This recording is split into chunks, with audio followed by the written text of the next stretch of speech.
विपक्ष का कहना है कि इस्तीफा आया ऐसे जैसे स्क्रिप्ट या कहानी हो। सेहत की आड़ में ये राजनीतिक चाल पुरानी है। राज्यसभा चुप, संविधान भी सवालों में, और क्या ये सत्ता की नई कहानी है। और इंपॉर्टेंट ये है कि राष्ट्रपति की जगह कार्यकारी राष्ट्रपति हो सकता है, लेकिन उपराष्ट्रपति की जगह कार्यकारी उपराष्ट्रपति नहीं हो सकता। कुछ तो मजबूरियां रही होंगी, यूं ही कोई बेवफा नहीं होता। जी चाहता है बहुत सच बोलूं, मगर क्या करें, हौसला नहीं होता। ऐसा पहली बार नहीं हुआ कि किसी उपराष्ट्रपति ने इस्तीफा दे दिया और यह पद खाली हो गया, लेकिन 2 बार तो ऐसा हुआ। एक बार वीपी गिरी साहब और दूसरी बार वेंकट रमन साहब जब उपराष्ट्रपति थे और इन्हें राष्ट्रपति पद का चुनाव लड़ना था, इसलिए उन्होंने इस्तीफा दिया। कि उपराष्ट्रपति को वेतन भी एक्स ऑफिशियो राज्यसभा के चेयरमैन के रूप में ही मिलता है। उपराष्ट्रपति के रूप में वेतन की कोई व्यवस्था नहीं है। उपराष्ट्रपति जगदीप धनखड़ जी का इस्तीफा वो भी तब जब मानसून सत्र शुरू होने वाला था, जब सत्ता पक्ष और विपक्ष के बीच यह बड़ा स्पष्ट था कि संघर्ष धरातल पर आएगा। इस बार बहुत संवेदनशील व महत्वपूर्ण विषयों पर चर्चा की जानी थी, जैसे कि ऑपरेशन सिंदूर पर। जगदीप धनखड़ जैसा व्यक्तित्व जिसने कई बार दबावों में झुकने या ना झुकने की कसम खाई हो, ना झुककर दिखाया हो कि वो कितने दृढ़ और प्रतिबद्ध व्यक्तित्व हैं, लेकिन अचानक उनका इस्तीफा देना न केवल राजनीतिक व्यक्तित्वों को बल्कि समस्त भारत के जागरूक लोगों को निसंदेह अचंभित कर गया। इसके अगर कारणों की पड़ताल करें तो ऑब्वियस सी बात है, जो मूल कारण दिखते हैं। सबसे पहला, जो उन्होंने खुद उपराष्ट्रपति महोदय ने कहा कि स्वास्थ्य कारणों से, और डॉक्टर ने उन्हें आराम करने की सलाह दी है, अतः यह जरूरी है कि वो इस्तीफा दे दें। ऑब्वियस सी बात है, पिछले समय में उन्हें हार्ट की दिक्कत हुई थी, वो एडमिट भी हुए थे। लेकिन अगर पिछले कुछ समय की बात देखी जाए तो ऐसे में धनखड़ साहब बहुत एक तरह से अपनी ऊर्जा के साथ काम कर रहे थे। अचानक ये सलाह कैसे मिली और डॉक्टर ने उन्हें कब और कैसे सलाह दी, इन बातों को लेकर निसंदेह प्रश्नवाचक चिन्ह, संदेह दिखता है।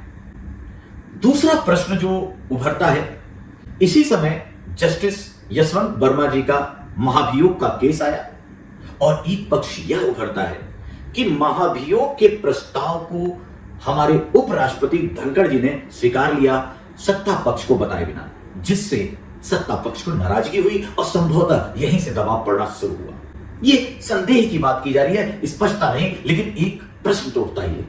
और तीसरा, जब सत्र शुरू होता है तो बीएसी यानी बिजनेस एडवाइजरी कमेटी की बैठक होती है, मीटिंग होती है। ये 2 बार होती है, दोपहर में और शाम को।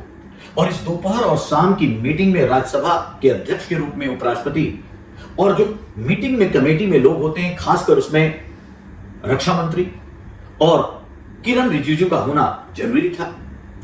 और दोपहर की बैठक में तो आते हैं, लेकिन शाम की बैठक में नहीं आते, जो एक तरह से साइलेंट आइसोलेशन था, नैतिक दबाव था। संभवतः यह क्योंकि एजेंडा तय होना था मीटिंग का, डिबेट का, और उसमें रक्षा मंत्री और या फिर पार्लियामेंट्री अफेयर मिनिस्टर का ना आना, यह संकेत था कि कहीं उपराष्ट्रपति से सत्ता पक्ष की नाराजगी तो नहीं है, और यही नैतिक दबाव धनखड़ जैसे व्यक्ति को इस्तीफा देने के लिए मजबूर करने लगा, क्योंकि उन्हें लगा कि एक तरह से यह पॉलिटिकल आइसोलेशन है। ये 3 बातों पर ही मेजर चर्चा चल रही है। बाकी जो भी हालात, जो भी परिस्थितियां रही होंगी और जिस तरह इस्तीफा लिया गया या इस्तीफा दिया उन्होंने, तो निसंदेह इस पर चर्चा तो होगी ही और होनी चाहिए। एक तरफ विपक्ष का कहना है कि इस्तीफा आया ऐसे जैसे स्क्रिप्ट या कहानी हो। सेहत की आड़ में ये राजनीतिक चाल पुरानी है। राज्यसभा चुप, संविधान भी सवालों में, और क्या ये सत्ता की नई कहानी है। कहने वाले कहेंगे और विपक्ष ने आरोप लगाना शुरू कर दिया कि क्या ये सत्ता की नई मनमानी है। दूसरी तरफ ऑब्वियसली जब इस तरह की कोई भी बात होती है तो सत्ता की तरफ से जो बात आती है, बीजेपी के लोगों से जब पूछा जाएगा तो ये बात एकदम साफ होगी। यहां पर मुझे बसीर बद्र साहब याद आते हैं, जब उन्होंने कहा था कुछ तो मजबूरियां रही होंगी, यूं ही कोई बेवफा नहीं होता, जी चाहता है बहुत सच बोलूं, मगर क्या करें हौसला नहीं होता। हो सकता है इन दोनों के बीच में, क्योंकि हमेशा केवल सकारात्मक और केवल नकारात्मक, ब्लैक एंड व्हाइट नहीं देखना चाहिए, बीच में बहुत सारे कलर होते हैं, इस बीच में भी चीजों को समझना होगा। अब पहला मुद्दा आता है कि इन सारी चीजों में जब जगदीप धनखड़ जी ने इस्तीफा दे दिया, तो यहां पर ये जो व्यक्तित्व की बात होती है जगदीप धनखड़ जी की, तो याद रखिए ये वो व्यक्ति है जो झुंझुनू में पैदा हुआ। 1989 में जनता दल की तरफ से झुंझुनू से ही धनखड़ जी लोकसभा में चुने गए और न केवल सांसद बने बल्कि संसदीय कार्य राज्य मंत्री के रूप में भी इनका चयन हुआ या नियुक्ति हुई। और 1991 से 2000 तक ये कांग्रेस में शामिल रहे और फिर कांग्रेस के बाद ये बीजेपी में आए। तो एक तरह से इनके कैरियर में बहुत सारी, जो आप कहें वैचारिक रूप से, तो ये लगभग सभी पार्टियों में महत्वपूर्ण स्थानों पर रहे। और उसके बाद लॉ फील्ड को चुनता है और लॉ फील्ड में राजस्थान हाईकोर्ट में और पीआईएल के द्वारा खासकर बहुत सारे ऐसे इशू उठाते हैं जो सीधे सीधे किसानों के हितों से जुड़े हैं, चाहे वो एमएसपी का मुद्दा हो, चाहे राजस्थान हाईकोर्ट में भूमि अधिग्रहण का मुद्दा हो, जिसमें उन्होंने किसानों को उचित मुआवजा देने के लिए मजबूर किया प्रशासन को। ऐसे कई मुद्दे हैं, या फिर फसल बीमा योजना पर उन्होंने जिस तरह पक्ष रखा। बाद में ये पश्चिम बंगाल के गवर्नर बनते हैं और पश्चिम बंगाल आप समझते हैं क्या ममता दीदी के समय कैसे इन्होंने हैंडल किया होगा।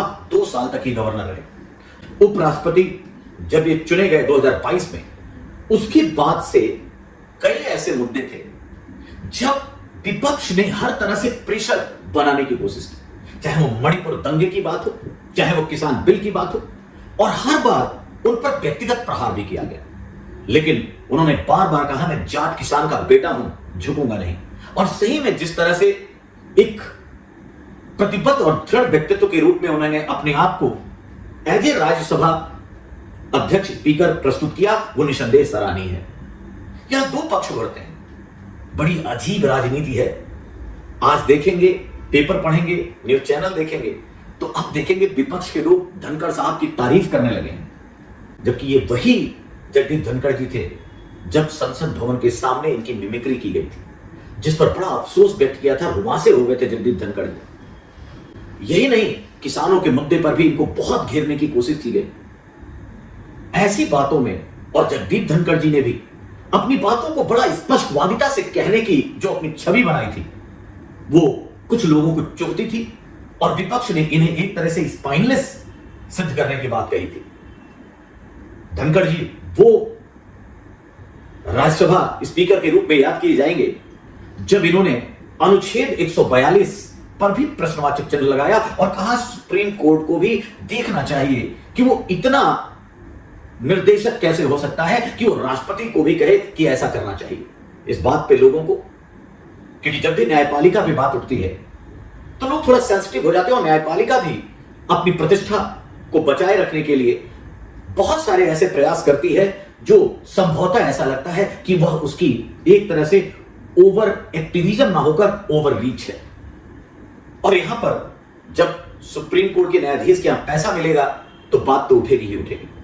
और साथ ही साथ ऐसे अन्य भी मुद्दे थे, जब किसान आंदोलनों की बात हो, जब न्यू 3 एग्रीकल्चर बिल लाए गए थे और उन्हें किसान विरोधी बताने की बात की थी, उन्होंने बताया कि आप लोग यहां राजनीति कर रहे हैं, क्रोकोडाइल टीयर्स की बात कही थी। उन्होंने कहा मैं किसान का बेटा हूं, मैं असली स्थिति जानता हूं कि किसान के लिए लाभदायक क्या है और हानिकारक क्या है।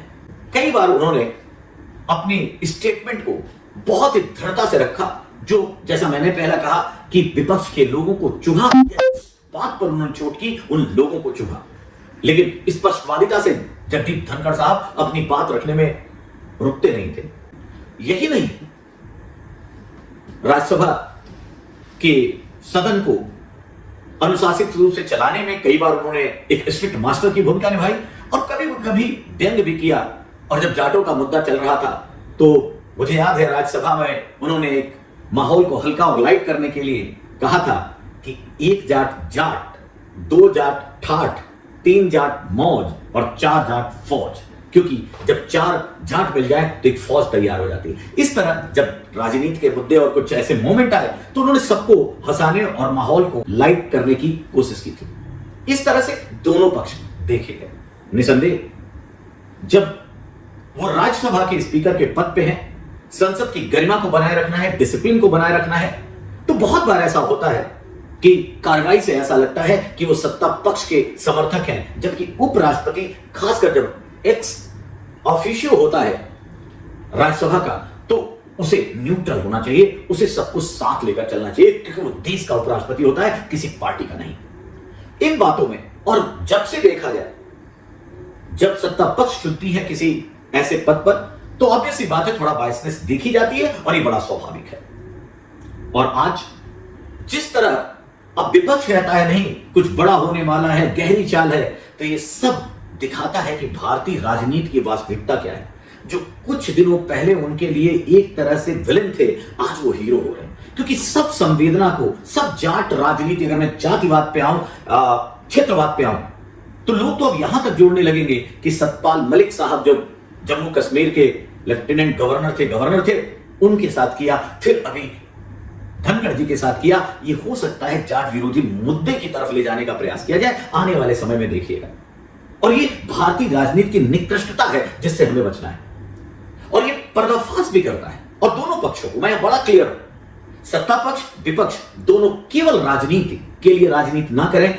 कुछ पद, कुछ व्यक्तित्व तो ऐसे होते हैं और एक नैतिकता होती है और पद का सम्मान होता है, उसे बनाए कर रखे चलने में बहुत ही, एक तरह से आप कहें कि बहुत ही देश के लिए बेहतर माना जाना चाहिए। दूसरी तरफ अगर हम संवैधानिक पदों की बात करें और यह देखें कि आखिर जब उपराष्ट्रपति ने इस्तीफा दे दिया, पहले तो उपराष्ट्रपति के अगर पद की बात करें तो भारतीय संविधान का आर्टिकल 63 से आर्टिकल 63 से 70 तक उपराष्ट्रपति के बारे में बात कही गई है। और इसी में उपराष्ट्रपति के रूप में अगर हम कार्य को देखें तो ऐसा कोई विशेष कार्य उपराष्ट्रपति के लिए नहीं है, बल्कि राष्ट्रपति की अनुपस्थिति में वह कार्यकारी राष्ट्रपति के रूप में वह प्रमुख भूमिका निभा सकता है। और इसी रूप में उपराष्ट्रपति को महत्वपूर्ण माना गया है। और इंपॉर्टेंट यह है कि राष्ट्रपति की जगह कार्यकारी राष्ट्रपति हो सकता है, लेकिन उपराष्ट्रपति की जगह कार्यकारी उपराष्ट्रपति नहीं हो सकता। यहां पर बड़ा साफ है कि अगर किसी कारणवश उपराष्ट्रपति का पद खाली हो गया, जैसे माननीय धनखड़ जी ने इस्तीफा दे दिया, अब क्या होगा?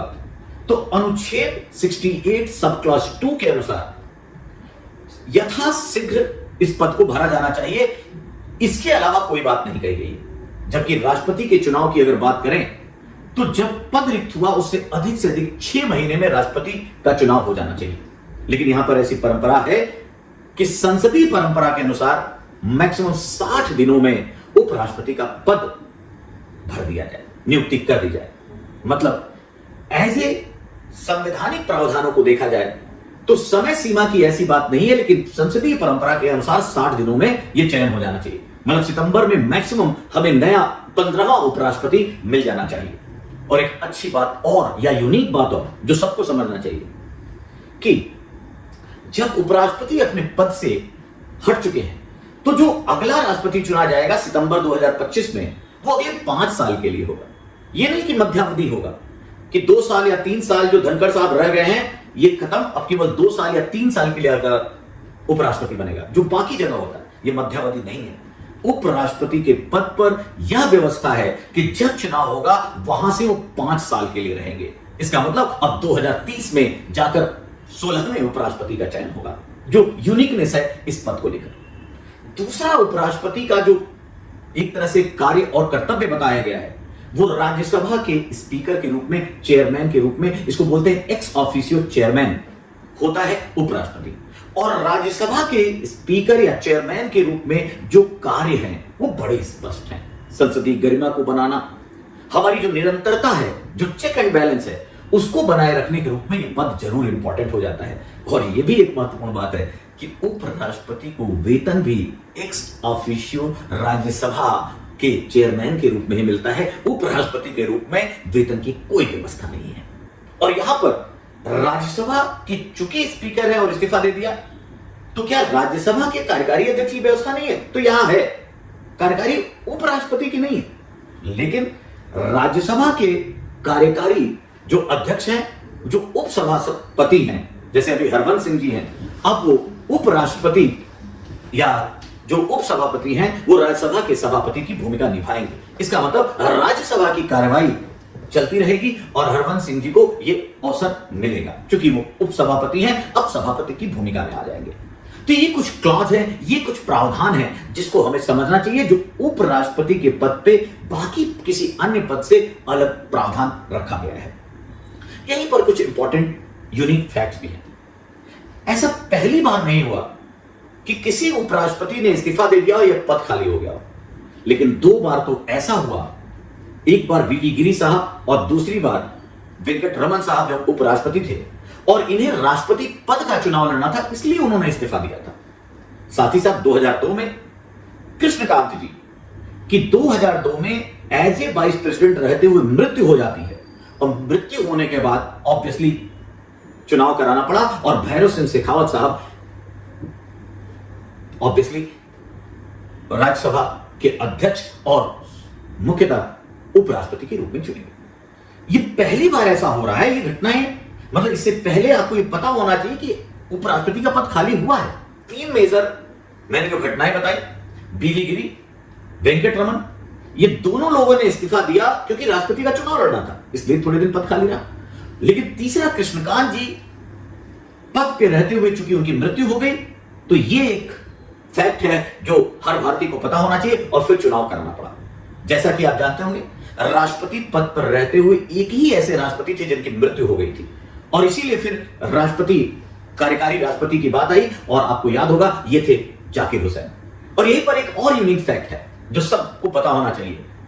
जब इस देश में राष्ट्रपति का पद, उपराष्ट्रपति का पद दोनों रिक्त हो, तो प्रावधान ये कहता है कि इस देश के चीफ जस्टिस, मतलब जो हमारे देश के मुख्य न्यायाधीश हैं, वो राष्ट्रपति का कार्यभार संभालेंगे। और इसी समय स्थिति आई थी और एकमात्र एक बार ऐसी स्थिति आई जब मोहम्मद हिदायतुल्लाह साहब को, जो हमारे सीजेआई थे, चीफ जस्टिस ऑफ इंडिया थे, उन्होंने राष्ट्रपति, कार्यकारी राष्ट्रपति का पद संभाला था। तो ये यूनिकनेस है।